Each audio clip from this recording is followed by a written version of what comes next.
এবারের ঈদযাত্রায় সড়ক, রেল ও নৌপথে দেশ জুড়ে ৪১৯টি দুর্ঘটনায় ৪৩৮ জন নিহত হয়েছে। এছাড়া এসব দুর্ঘটনায় ১,৪২৪ জন আহত হয়েছে। সকালে বাংলাদেশ যাত্রী কল্যাণ সমিতি আয়োজিত সংবাদ সম্মেলনে এই তথ্য জানানো হয়। সংগঠনের মহাসচিব জানিয়েছেন, সড়ক মহাসড়কে ৩৯৯টি দুর্ঘটনায় ৪০৭ জন নিহত, ১,৩৯৮ জন আহত হয়েছেন।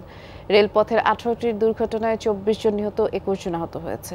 নৌপথের ২টি দুর্ঘটনায় ৭ জন নিহত, ৫ জন আহত হয়েছে।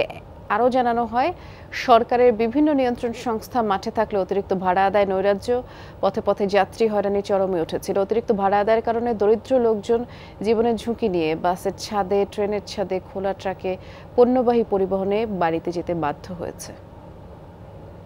সড়ক, রেল, নৌপথে সর্বমোট ৪১৯টি দুর্ঘটনা ঘটেছে।